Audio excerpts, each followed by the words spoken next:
Kales, and I am coming at you with my March wrap-up and a little mini May TBR. It's mini, because I don't really like TBRs. And I should do a video as to why I don't like TBRs, but here's it's a little mini one, just small goals. I am so happy with my month of April, guys. I did a really good job this month. I read 7 books in the month of April. 2 of those were a part of Genreathon, so let's start with those first.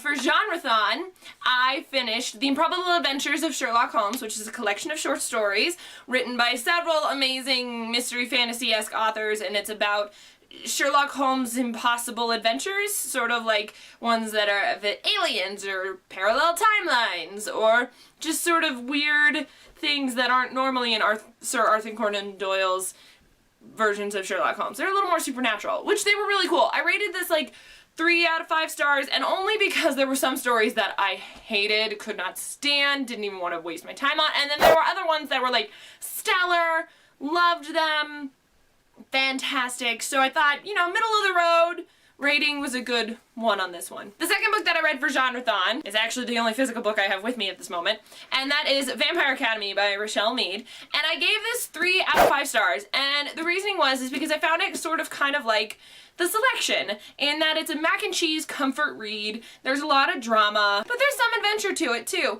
And I really liked that there was this like symbolism for mental health. The characters had real struggles, not just vampiric struggles. Also, they weren't like really vampires, because there's like mortal vampires and immortal vampires, and that was really interesting to me, and I liked it. Which, that being said, I liked it enough to read Frostbite, which is the second in the Vampire Academy series, and I rated this one also 3 out of 5 stars, but I think it was more generous. It was only like a 2.5 out of 5 stars, because I didn't like this one as much.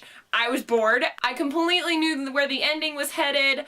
I just kind of was like, eh. And so now I really don't know if I want to finish this series. Everybody's saying that it gets better, it gets better, it gets better, it gets better.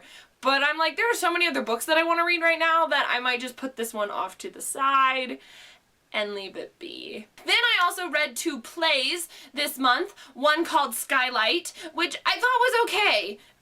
It's interesting. I think I need to see it. I think I gotta see it staged, because it's a lot of talking, which is fine, but I'm really interested to see how we're gonna do it.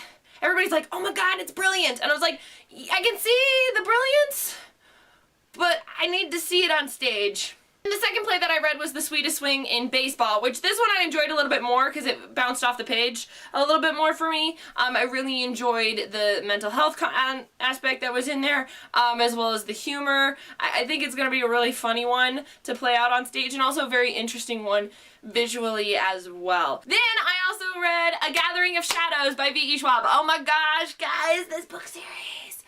What? Like, there were pirates this time, and I can't tell you that much about it, but just read A Darker Shade of Magic, and then read A Gathering of Shadows, and I can't believe we have to flipping wait for the third one. Right now, I have my brother reading A Darker Shade of Magic, and Seth read A Darker Shade of Magic, and now he's reading A Gathering of Shadows, hence why I don't have my copy. The series was really good. Really, really good. Oh my goodness. I loved the competition in it. I loved the pirates. I loved Delilah Bard. And I love Kel.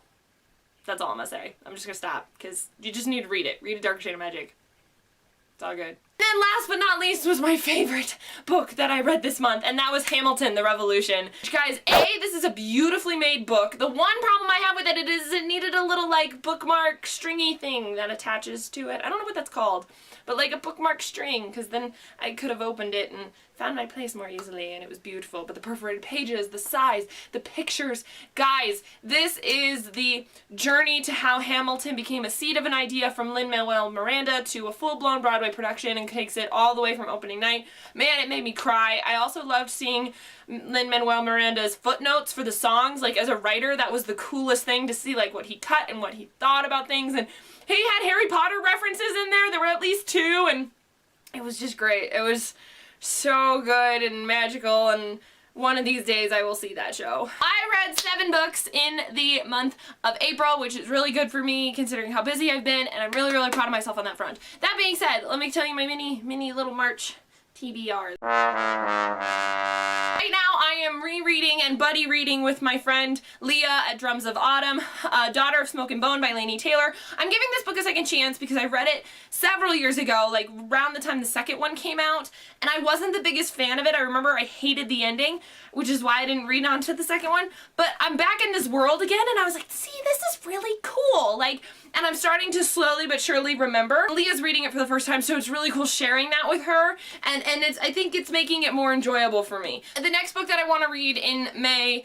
is Big Magic by Elizabeth Gilbert. What's really cool about this is I actually won tickets on the radio to go to her talk that she's having, so my mom and I are going. She's the author of Eat, Pray, Love, for those of you who don't know, and she's giving a talk on this book in Denver, and I won tickets on the radio. Like, what? That hardly ever happens. We're gonna get to go, and it's like Thursday, and so I really want to read this book before I go listen to her give a talk about it. And the next book that I definitely want to get to in the month of May is Sleeping Tom by Evie Fairfall, who is half of the BookTube couple, and you should check out their channel. I just met them the other day. There's a video coming up because they were in Colorado for Maggie's Sea Fighter signing and family stuff, and we met up, but it was so exciting, and that'll come later. But this is her book, and she very kindly sent me a copy. It looks really cool. It's like a Jekyll and Hyde type story where this girl gets picked up by a hitchhiker, and she's the hitchhiker. She gets picked up by this guy, and yet he's not everything he seems to be. He's like one person during the daytime and one person at night, and so it seems very interesting and intriguing, and I'm excited